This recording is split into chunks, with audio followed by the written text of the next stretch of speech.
Martha McSally, I'm so excited to have you today on the podcast. I heard your keynote about 6 months ago and I was blown away. And listen, I'm a keynote speaker and I listen to a lot of keynote speakers. And I left there thinking, oh my gosh, this is one of the best keynote speeches I've ever heard. Okay. So that's huge. And That's huge. I'm speechless. Thank you. That means so much to me. And I've gone to lots of National Speakers Association events and heard like some of the best speakers, right? And so I have here today your book, Dare to Fly. So I want to talk to you about that. And I found my notes of your talk. Oh, nice. And I have some things highlighted here that I want to dive into. Oh, cool. So thank you so much for being here. I can't wait to have the listeners share what they learned from you today. And let's just dive in. And I want to start by talking about identity, because this is something that you talked about in your keynote in December. And let's just talk about like, why is our identity so important? And can you talk to the listeners, why should they shape their identity? Sure. Well, I'm honored to have this conversation, and I learned a lot of these lessons the hard way. So my hope is that the listeners would hear authentically from the mistakes I've made. I've realized what doesn't work, right? And my passion is to really share those lessons to impact lives. So you can fast forward and not have to, do things the hard way often like I did. And I came to this, I prepared that speech, like it really came as a download to me, like 72 hours prior, that I just needed to do something totally different. And I just went with it, and it ended up, man, it just felt amazing. And thanks for sharing the feedback on that. It related to when somebody asks you this question, who are you? How you answer that. And, right away, especially in Western cultures, we go to, well, I'm a entrepreneur. I'm a, former fighter pilot. I'm a colonel. We attach our identity to what we do, usually first and foremost. And by the way, if you are someone who's raising a family and pouring yourself into that, then you start to feel like, oh, my identity is not as important because I can't attach it to a job title. But this is what we do. Again, let's have compassion on ourselves. This is what the culture is. We tend to attach our identity to what we do, our job, our role, our titles. And then we maybe go a little deeper. Well, maybe I'm not, just an accountant or an entrepreneur or a, marketer. I'm a wife, a mother, a husband, a father. There's other roles that we are in life where we answer that. But the reality is, if we really were to sit with ourselves, those roles change. Like, you didn't come out of your mother's womb as a fighter pilot or as an entrepreneur. So that can't be the true answer to your identity of who you are. That's something that you did. You were not always a mom or not always a wife. And then, then what happens when we attach your identity to these things that are external, and they're things that we do, and they're important things we do. What then happens is, when that season ends for one reason or another, by our choice or not, then we lose our footing. We don't feel like we even know what our identity is. So you leave the military. How many stories have you seen of veterans leave the military or law enforcement? Now they don't have the uniform and they can't find themselves because their identity was attached to that. And if you're listening and you're one of those people, we all have been through that. I've been through this. Or you sell your business, or you get laid off, or you go through a divorce, or you're empty nesting now. The kids are out of the house. What's your identity now? And so this is really a testament to my own journey of being in different roles, of shedding those roles, of taking on new roles. And I found that one of my actual superpowers in life is reinventing myself to be like, okay, thus ends this chapter. What's next? And I found that I do that fairly easily, whereas others struggle with that.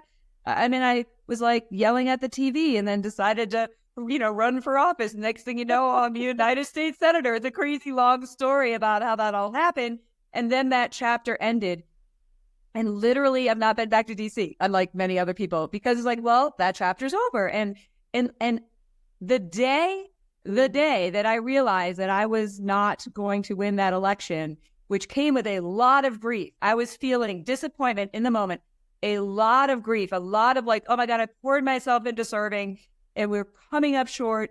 again. Like I was literally in the middle of the grief. I pulled out a piece of paper and I wrote on the top of it, the bright side. And I started writing all the possible positive things about shifting into a next chapter in the middle of the grief. I did that. That's so cool. Yeah. And so what I realized and what I did in that keynote is I started in my flight suit, just to give it away to everybody. I started in my flight suit. I brought everybody into the cockpit of the A-10. I shared combat stories. I talked about issues of courage and fear. But then it's like, this is not who I am. It's not my identity. I peeled it off. I wasn't naked. I had layers on underneath. And what I have found for myself and for those who I serve, those who I speak to, those who I coach, is when we feel that like, oh, that next layer is like, now what am I? And then we want to naturally grasp onto a new role, a new title, a new external thing. And then we can sometimes get lost in our thoughts and our feelings. And so we either feel it's completely empty, or you may feel you then attach to negative feelings that you've had in your life or negative patterns that you've had in your life because you're not now fully attached to some external identity. Then you go inward and it doesn't feel good. And so you then say, instead of like, I feel sad or I feel afraid, you actually say, I am afraid, I am sad. And you attach your identity, I am not enough. You attach your identity to these negative themes. And sometimes people get stuck and they can't get out of that phase, where it's they try to numb the pain or find some addiction, something that's going to help them because their identity is their feelings. And there's a difference between what I feel and what I am. And so I peeled another layer off and I had some negative feelings that had emerged in some recent inner work that I had done. So it was pretty raw for me to share. I feel scared. I feel abandoned. I mean, I feel alone. These were my words. Like, these weren't made up words. These were my words for how I was feeling as I was peeling back the onion on some of my stuff from the past that was emerging in my own journey. But we are not what we feel. And so getting to that deeper level of understanding the divine essence of who you truly are, of the entity that you are that's having a temporary physical experience, but is the one who feels those feelings, is the one who is having those experiences, and who transcends all of that to include this physical body. I'm not trying to get too spiritual here, but the reality is this is all a part of, I think, each person's spiritual journey, is to quiet the noise down and ask yourself, who am I? Like, what are the attributes of who I truly am that is uniquely you, that is uniquely made? There'll never be one like you before or again. Like, snowflake is a, analogy here, but it's not even captures the essence of the uniqueness of who you are. And words don't capture it either, but words can, at least do some justice to it. If your funeral's next week, or in a more positive way, if it's your 80th birthday toast, what words would you hope that people would say about you that capture you to the best of the way words can capture the essence of you? And so that was my last layer. And, for me, I am courageous. I am integrity. I am growing. I am generous. I am relentless, although I put a swear word in front of that, but I'll keep it clean for your audience. Yeah. My encouragement is that everybody take time to go through some sort of process like that, to really, it doesn't mean you got to sit for 25 hours meditating, because I suck at that. But I'm saying quiet the noise down, whether it means go on a walk, go on an adventure retreat. We'll talk about it later. Go through, turn the noise level down, get some clarity on what you're not. Because it's important to understand what you're not. You're not your roles. You're not your title. You're not your bank account. You're not your failures. You're not your roles in relationship. Again, you're not the number that you've earned, right? That's not you. That's something you've done. That's an abundance you've attracted, but it's not who you are. And there's a book called it's called something like The Top 5 Regrets of the Dying. Yes, I've read that book. Yes. It's powerful. And then the bottom line is, why don't we learn from that? That if today we take our last breath, could happen. I mean, my dad died at 49. He was there one day, he was gone the next. We all have people in our lives who suddenly something tragic happens to, and again, I don't mean to be morbid, but I mean to be like, let's hold life with an open hand. If I took my last breath today or 50 years from now, would I have any regrets? And usually the top 5 regrets of the dying, we should learn from them. These are people in hospice, and this was from a palliative care nurse, was I didn't truly live the life, I'm paraphrasing here, as myself. I didn't express myself as my authentic self. I didn't express how I felt. I didn't follow my dreams. It was not, I wish I worked more. In fact, a regret was I worked too much. And I, wish I spent more time in the office. I wish I had more stuff, like it doesn't come with you. And so like, let's learn from that and have it impact our present. And I've learned this the hard way by shedding well, that's not what I am. Well, that didn't bring me satisfaction. That didn't bring me happiness. Well, what about this? That didn't either. That didn't either. So as I've peeled it back by living a life with lots of experiences, I've realized none of that is what I am. What I am transcends all that. I've had these experiences, and I want to encourage everybody who hears my voice to do the same. Thank you, Martha.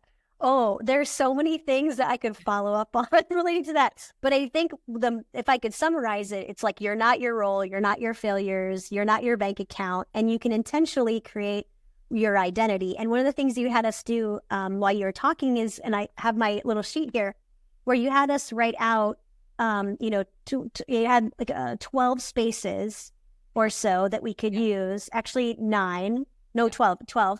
And you said, what is your identity? How do people describe you at your funeral? And then you must have had us kind of highlight, or at least I highlighted the main one. Because I wrote things like driven and kind and inspiring and courageous and smart and a difference maker. But then the one that I thought was the biggest one for me was a dreamer. And I love to dream and encourage other people to dream. And so how would you recommend people do something similar to really be intentional about their identity, particularly going through transition? And that's what I want to ask you next is how did you really reshape this identity in these different various roles you've been in? Yeah, I would encourage everybody. You don't need the worksheet that Sandra has from my my speech. You can literally take a blank sheet of paper, spend a little bit of time reflecting, get alone, get quiet, put your phone on airplane mode, put it in the other room, and just with pen to paper, don't use it on a laptop because there's something neurologically about you writing. Just start writing, like, what are the words that would describe me? And they don't have to all be adjectives. Like integrity is one of my words. Integrist didn't quite, just write nouns, verbs, adverb, doesn't matter, right? Like adjectives, like just what would describe me? And what that captures who I really am. If, again, people who really know what's inside me and what these amazing attributes are that are uniquely mine, write down as many as possible. Like just brainstorm, keep writing. Sometimes, we prime the pump and the first few that come out are not the top ones. You just keep going. You're like, no, there's a better word for that. Oh, it's this. And so you just, don't get your monkey brain too much involved. Try and allow kind of the creative to flow.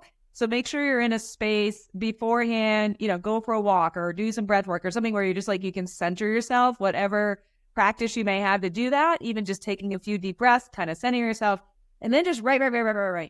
I would then encourage you to reach out to a handful of people who know you really well and people who are expansive for you. Sometimes, the people who are the closest to us are not going to give us the best answers. I know that. So people will understand that, right? Because, again, depending on what kind of, frequency they're on, they could be like, lower end things about you or more kind of descriptive 3D stuff instead of like the highest, best version of yourself. So really think about who you choose and say, what words would you use? What top 5 words would you use if you were giving my eulogy, if you were trying to capture in the English language, what words would describe me? Which ones would you use? And bring those in. I found that my final top 5 that I landed on for now, I'm going to be refreshing this over time because there's a time where something else may land on me like, that's actually better. And I have them. I'm not at my primary home right now, but I have my butcher paper on my wall in my kitchen. It just kind of reminds me every day what my I ams are. And, and some of mine came from my closest friends, like the relentless one actually came from my closest friends. And I was like, of course, I'm relentless. Like that's for sure. So I would encourage you to do that and then keep refresh it. Put it on butcher paper, if your family will tolerate it. Put it on sticky notes on your mirror. When you get those top 5, there's things that you can do to be reminded of them every single day. And then these are great tools once you've gone through that. And we don't have time to kind of go through all the coaching on this, but these are great tools for you to take some more time later on. How does my calendar line up with these? How does my bank account line up with these? How do my relationships line up with these? And it can help you get a better sense of like what's lined up with who you truly are and what's not in your life. We all have things in our lives that we've said yes to, or that we're tolerating, or we're behaving in a way that is just, we know is incongruent, but sometimes it's helpful to just kind of put up a mirror and be like, okay, this relationship definitely is not aligned with the divine essence of who I am.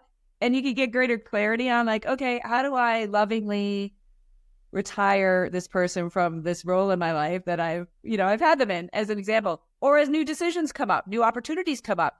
You look at them and get a sense of like, how does this align with the essence of who I truly am? It makes it easier to make decisions when you have that kind of centering of like, no, that sounds like a shiny new object or a really good idea, or might be related to a scarcity mindset or something that I'm afraid of or something I'm chasing or living somebody else's life, but that's not me. So I can gracefully say no and move on and stay aligned. So those are just a couple tools.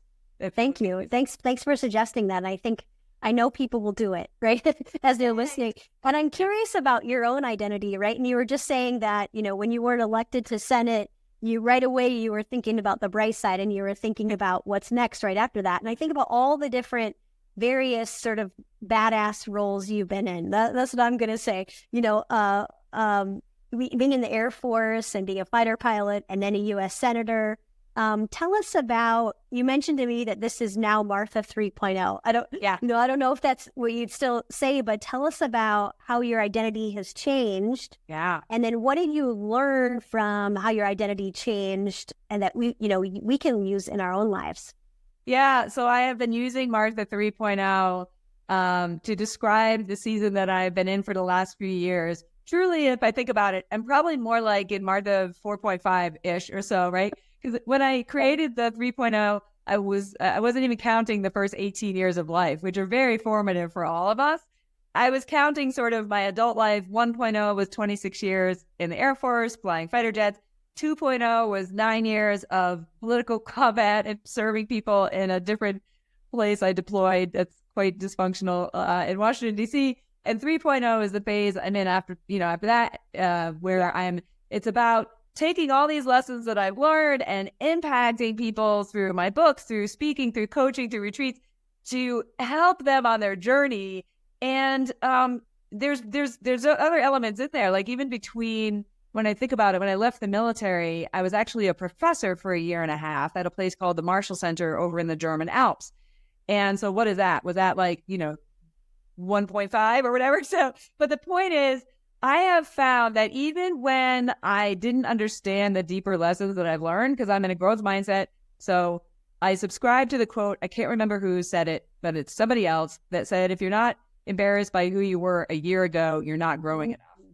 And I live like that. So I look back, I'm embarrassed by who I was last year or even 20 years ago, but I had some tools inside me that were innate that I didn't totally understand, and now I can label them and explain them better. Where even when I left the military, I was a colonel. I had not yet been looked at for general. I had been promoted 4 years ahead of my peers. So, I was 44 years old and retiring as a colonel, and people were looking at me like, what are you doing? Like, you haven't even been looked at for general. And I said, sometimes you have to have clarity on what you're no longer going to do before you have clarity on what you're going to do. And that just wasn't normal, especially for people in the military. Oftentimes it was like, wait until they're done with you or you don't get promoted. And as brave as our, soldiers and airmen and Marines are and do incredible things in our military, oftentimes there can be a fear of leaving because it's kind of a known entity of a known community, a known identity, a known paycheck and, healthcare for you and your family. And so stepping out into the unknown could be very scary for anyone if they're leaving any sort of job or career.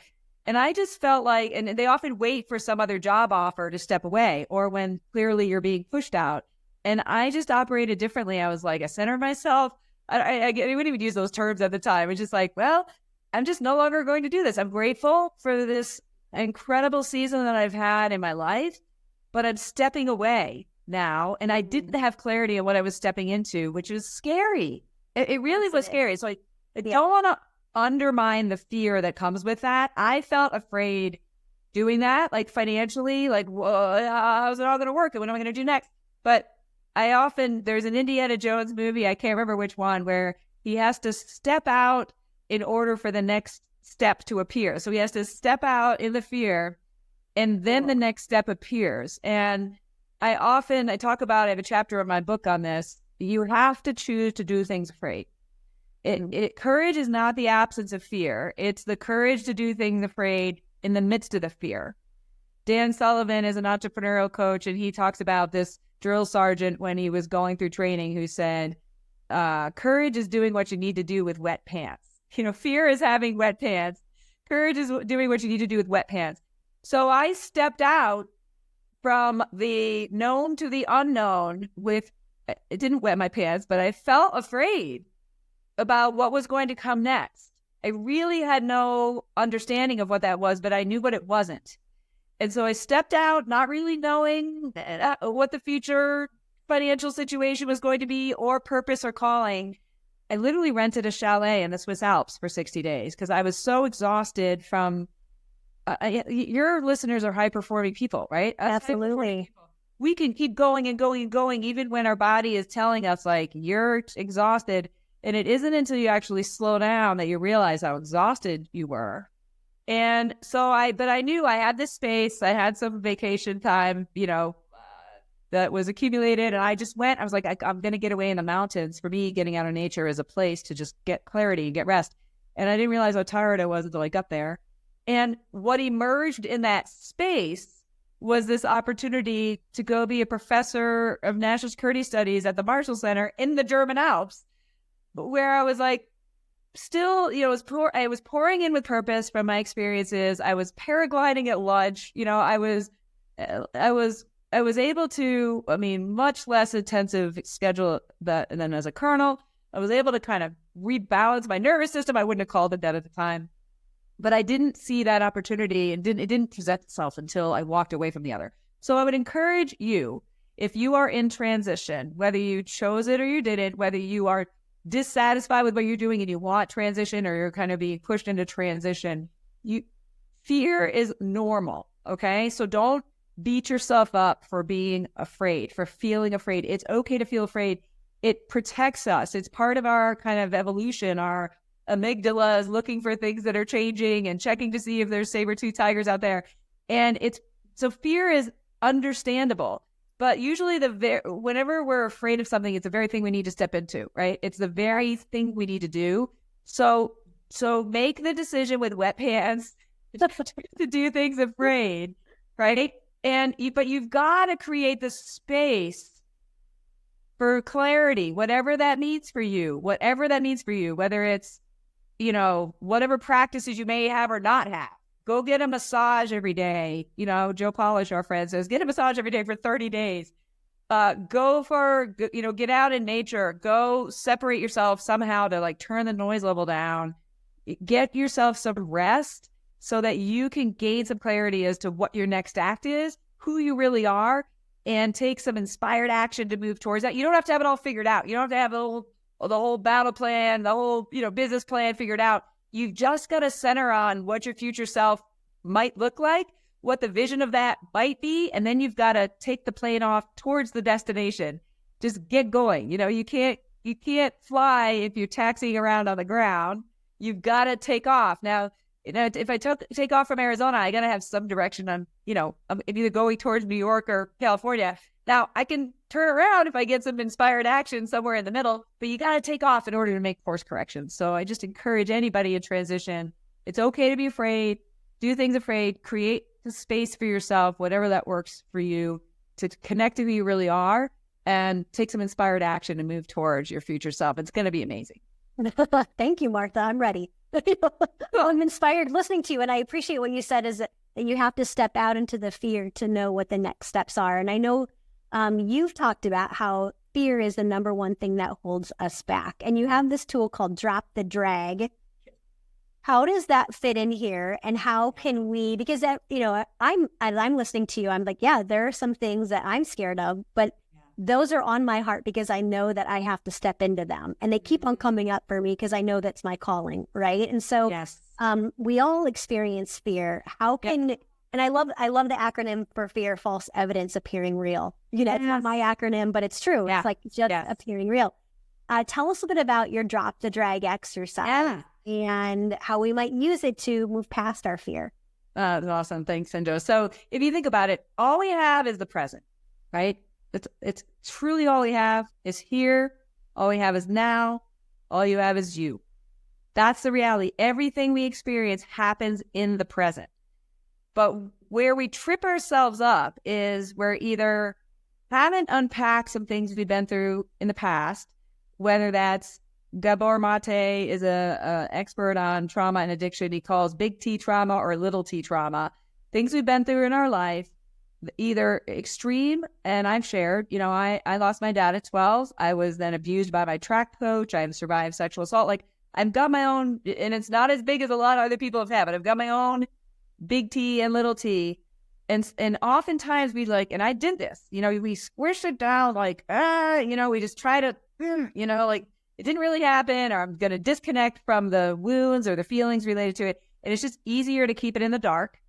And so there's stuff from the past that's holding us back. If we're truly be honest with ourselves, when we're head hits the pillow at night, when we're in the shower, we know there's things that emerge from that are the past.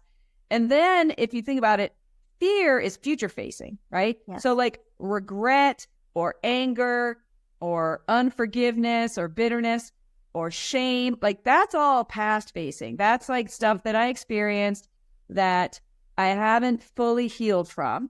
And then fear is future facing. Oh no, what's going to all do? We're going to lose everything. I'm going to die alone.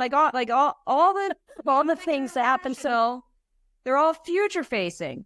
Now, look, I'm not a psychologist, but I've got my PhD in these experiences in life, and I'm an open book, and I got the light shining on all this. My experience and those who I help and coach is that oftentimes the fears are attached to something in the past, possibly. So sometimes the fears are just it's the very thing you need to do. It's just the very thing you need to do, and I just got to go do it because the fear is actually on the flip side of the coin of fear is exhilaration, and it's the very thing I need to do because it's going to make me feel alive, and my amygdala is just trying to pretend that it's dangerous because it doesn't like change. Sometimes that's what's happening. Many times, our fear is associated with something we experienced or witnessed in the past that we still haven't fully healed from. So if we've seen our parents or others in our lives who went through challenging financial or relational things, or we've experienced those ourselves, our fears are associated. We may be in abundance, but we're living in a scarcity fear because of experiences we've seen or witnessed. It's you feel no, I'm just really a fraud. It's all going to fall apart. And then you're in that scarcity mindset. The fear is often attached to something in the past. So when you're flying an airplane, you want to be aerodynamically slick, and anything that slows us down and takes up fuel is called drag. Okay. So if I'm flying around and I've got my gear down and my speed brake's out, here's my analogy of my gear down here. I don't have an airplane model with me, but if I've got, it's turbulent, and it actually, when you're in the winds, the wind stream, it's taking up fuel and it's slowing you down. So that's called drag. And so my encouragement to you who are listening, if any of this resonated with you, if you again could just sit with yourself, is there anyone that I need to forgive? Is there anyone who I should ask for forgiveness? Do I feel regrets? Do I feel anger towards myself or someone else? Oftentimes we're worse on ourselves than others, right? It's self-flagellation, shame of something that I did, or suffering from something that I went through that someone else did to me. Have compassion on yourself, first of all, but turning the light on. Oftentimes we're just no, that thing happened back there, and I just don't want to even ever think about it. I don't want to talk about it. There's a quote, feelings that are buried alive. Not my quote. I read it in a book. I can't remember what it was. The reality is those wounds are still there. They're impacting your patterns and your triggers in the present. If you would be honest with yourself, what triggered you? most easily is usually attached to it's never about the thing. If you're getting in a fight with your spouse about something, it's never about the thing, right? It's always about something deeper. Like they're tapping a nerve of, I'm not enough, when they look to be that way. But it's not about that. It's about something where you really felt like you were not enough when you were younger, and that stuck with you and you haven't healed from it. And, look, this is a journey that everybody needs to be on. That's like all of us peeling back the onion. Every time I think I'm finished unpacking my stuff, I go a deeper level. But the commitment of turning the light on, just turn a flashlight on it, turn the light switch on. Things that are in the dark can fester and grow and harm. Turning the light on is the first step to healing. Things, just cannot fester like that. And so that first step of even awareness and acknowledgement of like, yeah, I've got some stuff to unpack. If you're in a dark room, you don't shoo the darkness out, you turn on the light. And so dropping the drag can be a journey you commit to say like, you know what? I went through something awful like Martha or worse when I was younger. I've been running away from it and I've been keeping the noise level up and I've been trying to perform and produce in order to cover it up for so long. And I'm really tired. I'm going to try and figure out how to drop this drag so it's no longer holding me back. Whatever that journey is, there's different journeys people could take. It may be something as simple as like, I need to forgive somebody. And forgiveness is not about letting them off the hook. Okay. Forgiveness is about you. It's, another quote, bitterness is the poison pill you swallow, expecting the other person to die. So unforgiveness is about it rotting inside you. And I mean, I went through this journey with those who, again, abused me and assaulted me. Not an easy thing. But I realized, it's not letting them off the hook. It's not reconciliation. But I'm like, they're not thinking about me right now. Why am I letting what they did to me rot inside me? And, this is more than a cerebral exercise. Like, I forgive them. Now, this is a hard level, spirit level exercise to truly, and sometimes you might have to do it over and over and over again, but be committed to like, I'm freeing myself from this bitterness. I'm freeing myself from this anger. I'm freeing myself from this regret. And there's many ways to do it. There's, people can take therapy. They can work with different experts. Some of them are in Genius Network. There's different modalities to help even with your neural pathways rewiring to get out of that loop that you're in. So take the journey that works for you, but be committed to the journey. And first step is turn on the light, drop the drag, stop the things that are slowing you down and holding you back and taking up fuel so that you can truly soar in your life. It's never too late. Do it now. Excellent, Martha. One of the things I wrote down when I heard you speak in December is exactly what you're saying. I wrote down all progress starts with telling the truth. And I think that's what you're really encouraging people to do is look at the light, turn it on. Yeah. And you know what, when I that's a Dan Sullivan quote so I'm always attributing to others. So that's a Dan Sullivan quote. All progress starts by telling the truth. But turn the light on. You've got to start with what is in order to get to where you want to be. If all we're doing is like, no, this is where I want to be, but we're not being honest about what is and where we are. So the first step is awareness of yourself, awareness of the situation you're in, awareness of the things that are holding you back. And that can be really scary. I get it. I'm not taking that lightly. Trust me. I have been in the abyss of darkness as I've gone through this journey. Don't go through it alone, but in my own journey. But man, there's nothing more freeing than peeling back those layers and becoming more and more free from the negative things that you've been through and the fears that are holding you back.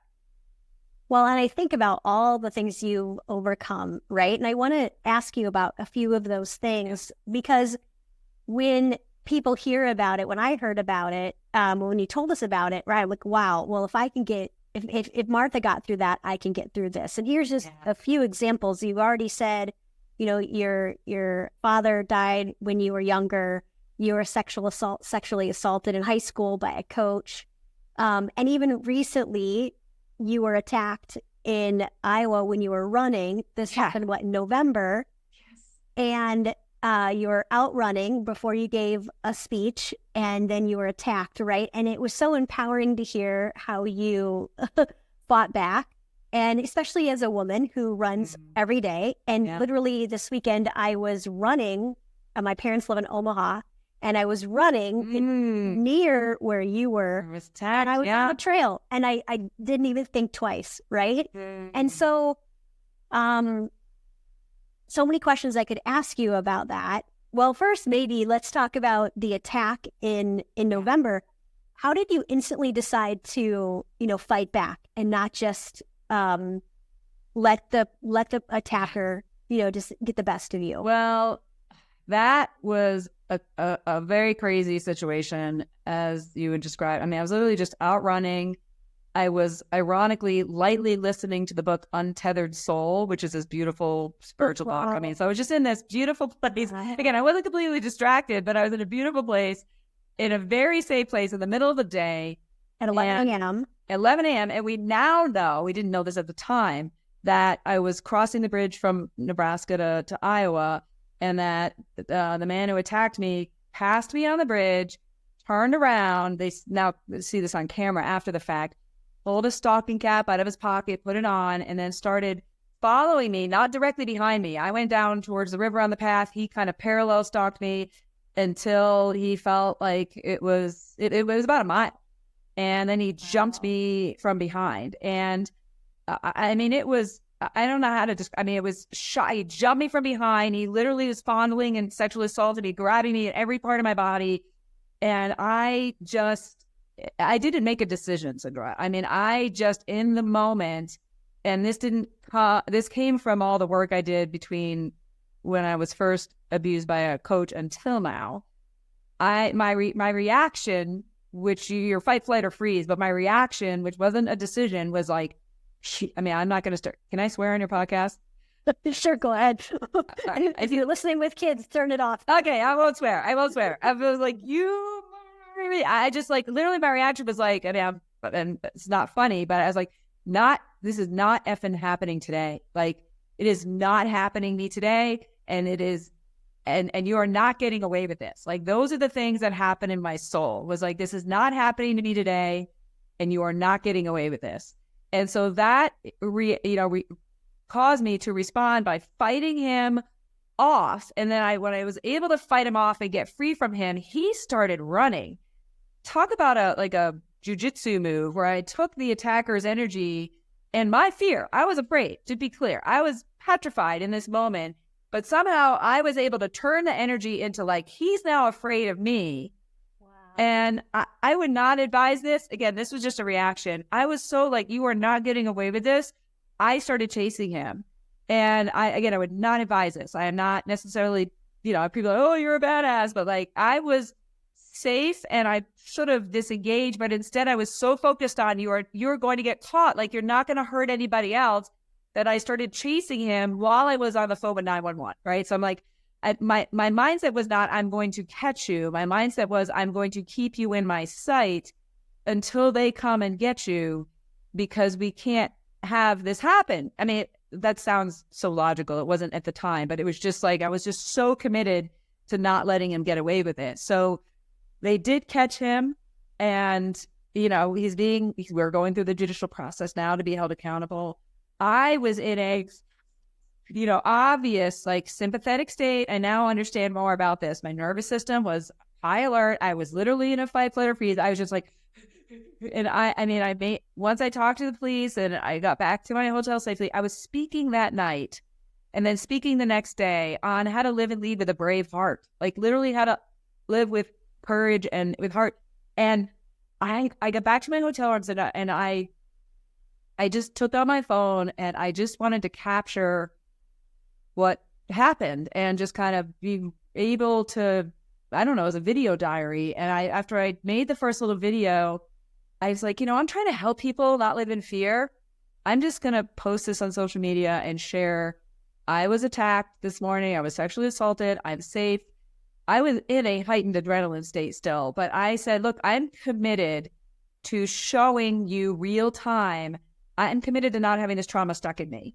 And I don't even know what this journey is going to be, but I'm going to do it publicly.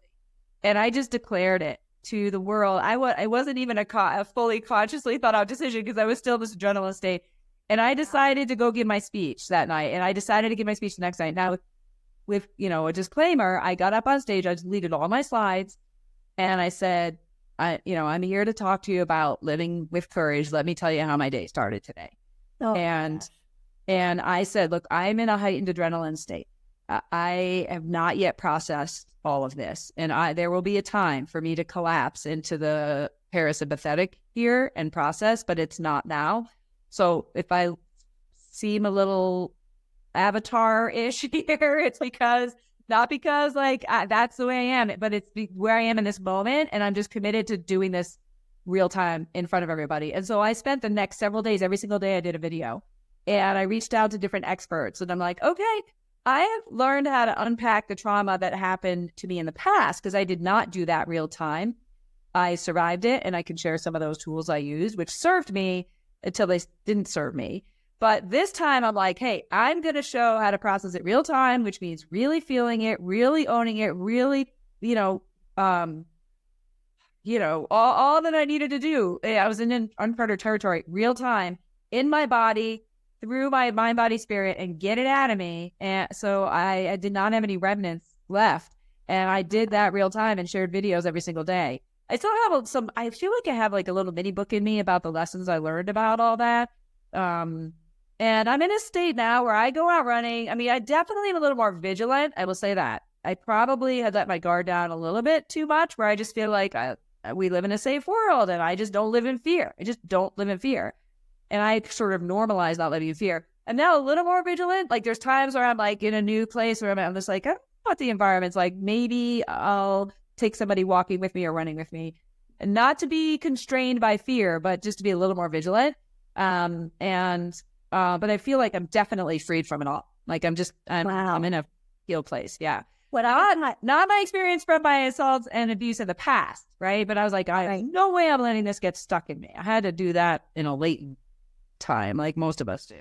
Well, and I think as people are listening, I mean, I just got goosebumps as I was hearing you talk about it, and so empowering that you decided to process it right in the moment, because you could have pushed it away just like you pushed the other assaults away, but you're like, no, I'm going to figure this out. I'm going to work through this now. And how was your experience working through it in a real time different than going back to the past many years later? Because I think when things happen to people, it's really easy to push it down and to repress it instead of like, what am I feeling right now? And you gave everybody permission to feel, right? When you're having your talks, it's like, no emotion is bad or good. Yes. And what was so powerful about it is you spoke about it on today, on like live television, morning show, right? Like, I know, it's crazy. Also just an advocate for women and women speaking up for themselves. So my question is, and anyone who's been victimized, there's a lot of men who have been through that's true, awful abuse and sexual assault, and they don't feel like they have a voice as much as women do in this day and age. So I want to really speak for everybody. Yeah. Thank you for saying that. So was it, now being where you are now, was it easier to process it in real time? Are you happy you did that? Oh, yes. But I will say, like, I didn't have all the tools I have now in my life and my emotional maturity and spiritual maturity that than when I was a teenager. So I don't know if I had the capacity to do what I did now back then, if that makes sense. And it's all the experience that I've had through my traumas of the past and unpacking them and healing from them in a delayed state, and my own just emotional spiritual growth that gave me the fortitude and the ability to be able to process it real time. But I will say, yes, like for sure that it's for anyone who went through something, whether it was 20 years ago or yesterday, don't delay another day taking a path to healing. I found I publicly announced I was doing this real time to hold me accountable so I wouldn't contract and hide too, right? That was part of like, everybody's watching. So like if I start contracting and I start withering or I go into the abyss, like people are going to start asking what's going on. So it was kind of an accountability. But I found that, again, I don't have a PhD in this, but I worked with a lot of people who do, that our emotions need to be expressed, first of all. We often have, we get stuck emotionally in life, and then we have physical manifestations. There's a book, The Body Keeps the Score. You may be familiar with it, about, how something gets stuck in our body. That those emotions, they are there for you to feel and express.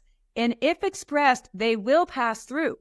They will. Like clouds going by, if you're able to experience them and express them, the clouds will go by. But it's when we like, I don't want to, I'm afraid of them, or they're too scary, or I'm being too stoic, and this is especially for men, right? I don't want to express my emotions. Then they're going to get stuck in you, and they're going to continue to rise and trigger physically or in other ways in your patterns in life and behavior.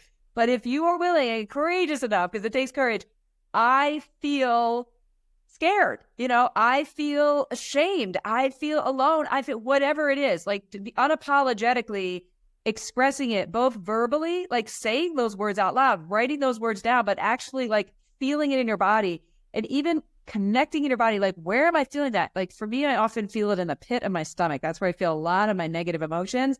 It's uncomfortable. And from the past, my survival mechanism was to disconnect, almost dissociate a little bit. And it helped me survive, and it served me really well. And it was a tool that I could use in order to be able to perform in the military instead of worrying about the past or the future. I could be present in the moment to just be like, nope, disconnect. I'm not going to worry about that or that. And that's a tool that's good to have in your toolbox, but you don't want to live that way. You don't want to be living in a disconnected state where your heart and your feelings are not fully connected and integrated, because then you may feel like, hey, I'm missing out on all the pain in life, but you're also missing out on all the joy and all the love and all the positive experiences, the vibrancy of life. So you either cut off the wavelength so you're stuck in this numb place, or you open yourself up to all of it. And oftentimes when we feel feelings over here, we feel like they're going to last forever, and they're not. If you feel them and you express them, and you're a safe place expressing it with others, they will pass. They need to be expressed and released. They're telling you something. You let them out. They may emerge again a little bit less powerful, emerge again a little bit less powerful. It's just like the weight, they end up, okay, all right, it's out of me now. But if you hold them in, they're going to be rearing their ugly heads for the rest of your life through all the different experiences you're having, whether they're physical, emotional, relational, as a mirror of like, hey, dude, you got some unprocessed anger inside you, like, hello. And you're going to keep attracting things that bring it to light until you like, let it out, let it be seen, and let it out of you. And so I went through that real time. Yeah, it was very uncomfortable. There were times where I felt like I was in a dark place because I was feeling those feelings, but it didn't last. Like I stayed with it. I expressed it. I did some also breath work associated with this because I could really help, and just like, let it go. And sometimes it cycles. When you feel like you're done with it, it's going to cycle back to it. But I mean, I went through the whole gamut to, process through this. And what I found is even working on processing this assault, I shared this at the Genius Speech, working with Sam Parashi, who's an amazing coach to help people like process unprocessed emotions. The emotions that rose, because I've worked with him weeks later, were not related to the assault. They're related to some other stuff that was still lingering from my past.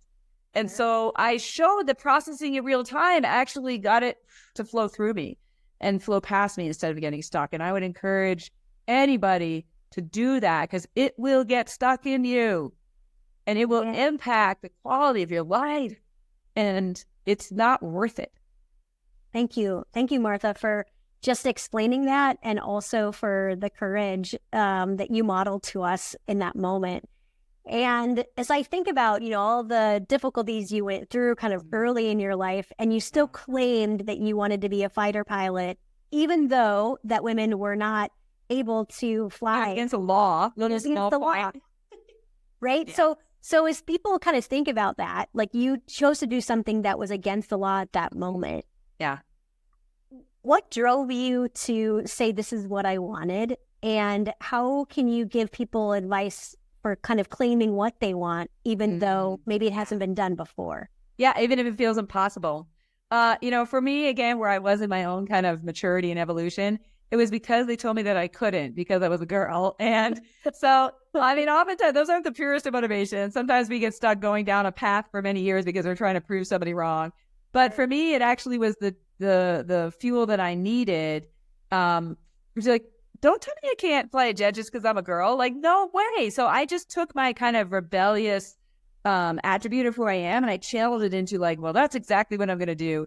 And I will say, Sindra, I now understand that it was somewhat connected to me having those negative experiences of being abused by my coach, for example. Okay. I didn't understand this at the time, but there was something deeper going on inside me that I now understand, where had I not been through that trauma, I wouldn't have had this fire inside me saying, don't hold me down and don't hold me back as a girl. Don't you dare do that to me. I think that I had kind of an easy path without that adversity. I wouldn't have had that fire in my belly to say, no. So I hadn't yet healed from it, but I made a decision to have it be a part of my jet fuel for my purpose and my path instead of crushing me. And I just decided and declared, I'm a fighter pilot. And people laughed at me. They said, it's against the laws. I don't care. We live in America. Laws change. And I now understand, and I have tools to be able to share with others to use this. It's vision-based identity, okay? That you have a vision. I don't set a lot of goals lately just because I've learned, these tools work better for me and they've worked better in my life in the past. Create the vision, whatever that vision is that's coming up inside you. Create that vision, write it down, right? Whatever that is. For me, it was, I am a fighter pilot. I literally would visualize me flying fighter jets. And even though I had no idea how to fly any airplane, and every decision I made was in light of, does this keep the vision open? Does this bring the vision closer or not? For me, for my part, I had nothing to do with the law changing, the policy change. I had nothing to do with it. But I had choices to make along the way for my attitude, how I grew, what skills and attributes I brought, and I'm a fighter pilot. It wasn't, I hope to be, I wish to be. So I'd encourage you, if you've got a big dream and a big vision, first feel it. Don't be embarrassed about it, even if it seems impossible. If you know how to do something, it's not a big dream. If you know how. We right away get stuck in the how. Like, how am I going to make that happen? No, dream the dream, have the vision, hold that vision out there. And then I have very practical tools I teach people. What routines and decisions can you make today, every day, in the mundane, in order to move you towards that vision? And a lot of this is similar to what James Clear talks about in his book, Atomic Habits, about setting the identity and the vision and then building the habits where the habits cast votes for the identity every day. And even if you don't feel like you're in that identity, you're casting votes for that identity and you're getting closer and closer to it with your very mundane decisions that don't feel glamorous, don't feel incredible. I mean, there's decisions I made to just when I said I was going to run the Hawaii Ironman triathlon, I didn't even own a bike. I'd never done a triathlon. So, when I'm getting up on Saturday morning when everybody's sleeping in and I'm going out for a run in these mundane things that are repetitive and consistent, I moved my identity closer and closer to crossing the finish line of the Ironman, which I did. I moved my identity closer and closer to being in the cockpit of a fighter jet when the conditions changed and I was in the right place at the right time with the right grit and the right qualifications. So for you, it's the same thing. Hold the identity and then be willing to do the mundane with consistency in your routines that are casting votes every day and moving you towards that new identity. Because that's where people do amazing things. It's all you see the people crossing the finish line of the Olympics are doing incredible things in life or exiting their business with an amazing number, but you don't see what they did every single day before everybody else was awake. That was the difficult, challenging, mundane stuff, if that makes sense. So keep the vision, hold it with an open hand, and then cast votes every day through your daily routines. And I could see how that could really build confidence, right? When you think about when you were a fighter pilot and even then you went to politics and now you have your own business. What are the ways that you have intentionally built your confidence? I'm just thinking I'm imagining yourself being a fighter pilot, right? You're the only woman. And I love what you've just talked about so far about future self and identity and creating that and then the habits. How did you intentionally build your confidence to believe that it was something you could keep doing? And then, the next phase, continue to build confidence and belief in yourself. Well, if you have a growth mindset, which your listeners all do, right? That's why they're listening to you, right? They're high performers. Yes. They have a growth mindset. The reality is that we are signing up to a life where we will always be on the edge of discomfort and fear. That's the first thing. Right? If you can picture okay, here's a little circle of you before you owned your business, you before you went into this new profession, you before you, asked your spouse out on a date, whatever it is, right? And on the very edge of that circle for you to expand is fear. Like the very edge is fear, on the very edge is discomfort. And if you're committed to expand, the barrier and the thing between you and expansiveness is discomfort because you've never done the thing before is the point, right? So we're going to feel uncomfortable. We don't feel confident. It's understandable that you don't feel confident in doing something you've never done before because you're growing. So when you feel that discomfort, it's back to what we talked about earlier. Make the choice to do things afraid, right? Make the choice to be like, the very thing that I seek is the thing that I'm afraid of. And when you then step out to do, when I took off in the A-10 for the first time to do things afraid, I took off afraid. I'd never pulled a plane before. There were no simulators. There were no two-seat models. I was terrified, but I had a choice, take off afraid and become an A-10 pilot or taxi in and don't do it. I took off afraid. So I built my confidence even in that moment. Like I remember looking over at my instructor pilot, like, oh my God, that's me. I'm an A-10 pilot. I had just expanded. So the circle gets bigger. I just expanded in that moment. Like, wow, I did it. And then of course I was like, oh God, I got like an hour and a half of fuel. I got to figure out how to land this thing. So it's right on the edge again, right on the edge of the circle, fear, right? But then you choose to do things afraid and then you build new capabilities because you just did something new and you might have failed at it, by the way. But you realize like, oh, what's that scary? And you're not failing. You're either winning or you're learning, right? And like, all right, well, pick up and keep going. And then you expand in your confidence because you now have built a new muscle memory. So you get bigger, right? So now you have a new muscle memory of like, it got to where me taking off and flying the A-10 was like driving the car to work. I'm exaggerating a little bit. And it becomes, and there's neurological science to this, it becomes unconscious competence, right? If you know if you've ever talked to your listeners about this, but you start off with a conscious incompetence, right? Like you're incompetent, and then you're making conscious choices to build the competence, but eventually you get the muscle memory and the pattern, and it becomes familiar, and then you're unconsciously competent. And then again, here's your new circle, right? This is you. What's right on the edge of that? It's fear for the next level of expansion. And there we go again. And so if you're committed to a life in every area of your life, personal, health, relationships, business, that you're going to live an expansive life, you are also signing up to feel afraid and uncomfortable all the time. And that's okay. So just get familiar with it and be like, oh, I'm comfortable again. And when you start feeling comfortable, ask yourself, oh man, I might be not growing right now. If you feel like you're in this, like, oh, everything's just kind of going nice. And okay, well, where is my next calling to grow? Because if you're living a life of expansion, you're always going to be called to more. And what's the next level of discomfort and fear you're going to face? And it's never going to end until you take your last breath. But that's okay. I'd rather live like that and be like, wow, what's the next place I'm growing in? I mean, I've grew in areas this year that I never even imagined I was going to grow in because I'm committed to that lifestyle. And I'm committed to expansiveness until I take my last breath. So that's how you build your confidence. And then as soon as you feel confident and comfortable, get ready to expand and be afraid again. Martha, if people aren't ready to go after their dreams after listening to this conversation and ready to step into the fear, I don't know what's going on. This is so powerful. And I know you have something that you want to tell us about that you're just starting. So give us the details of what you're offering to us listeners. So, Sandra, I give keynote speeches like you, and I also do a lot of adventure things myself. I do backpacking, I do paragliding, I do all sorts of stuff. And I found people have asked afterwards, can I come with you? Can I go deeper with you? And I've just been really sitting with myself, like, how can I help people more to go deeper? And so I'm now offering a free U 3.0 adventure retreat. It's coming up this summer, and the deadline closes soon. So you got to apply. It's at marthamcsally.com/retreat. I'll make sure you have the link. And there's 7 spots. And I am inviting you to apply to come with me out in nature, to connect with the divine essence of who you are, right? To peel back the layers of, who you're not and who you truly are, to get a sense of maybe feeling a little bit afraid by like rappelling with professional guides, so you'll be totally safe. But when we do stuff like that, you can feel afraid, right? Like, I'm going down the mountain. It's like, how am I going to work?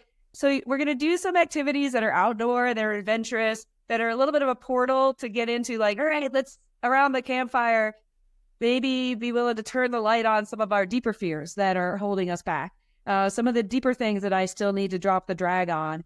Connecting to who you are, connecting with nature, connecting with your creator, connecting with me, connecting with others. And my intent is, hey, if you're wanting to reinvent yourself, you're going through transition, you're just looking for, getting an inspiration for your next act, whatever that is, that you come with me on the U 3.0 Adventure Retreat. You'll connect with nature. You will, emerge, from this retreat because you'll really discover the true nature of who you are, and you'll emerge as U 3.0 in less than 4 days. So this is free. I know this is crazy, but I like to do crazy things. I'm in an abundance phase of my life, and I want to serve people. And so if that speaks to your soul, if anything we talked about today speaks to your soul, apply for the retreat. The deadline is coming really soon, and I'm going to pick 7 people to go through this incredible experience with me, and I'm super excited about it. In addition to that, I'm offering free live coaching every Friday. I have a U 3.0 Facebook community. I'll also make sure you have the link to that.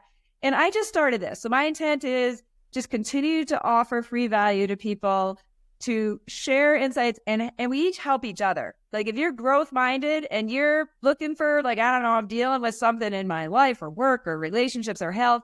I don't have all the answers. That's my first commitment. I've learned things along the way. But in the group, we also can have different ideas that come to support each other on our journeys. So every Friday at 11 a.m. Pacific time, unless I am, in a hospital bed or, I've taken my last breath, my intent is to offer this free live coaching. It's in the U 3.0 Facebook community. You can get all the details to sign up for that. And I'm just trying to bring as much value as possible as part of my purpose on the planet to encourage people. I don't have it all figured out, but if I'm even like 10% in front of you on your journey and I can shine the light a little bit and help you on your way, that's a part of my purpose now. Martha, thank you so much for offering both of those options for us. And those are going to be in the show notes. So make sure if you're listening, for example, on Apple Podcasts, that you scroll down and you'll see the show notes there. If you're listening on YouTube, you can see the show notes right underneath the description. Martha, wow, we covered so many amazing things today. I appreciate you talking about identity and how to intentionally craft it. We talked about your struggles and how you moved through that trauma. And, the main point of our conversation, I think the main theme was really about fear and stepping into the fear, and that you're going to feel the fear and you should do it anyway. And if you're living in a life of your own purpose and your own calling, you should do the things that are really scary, because the things that are scaring you are there for a reason. So Martha, thank you so much for joining us today. I'm so grateful that you're here, and I know everyone loved our conversation today. Sandra, I'm honored. It's a really amazing conversation. Thanks for having me on. Super grateful for you.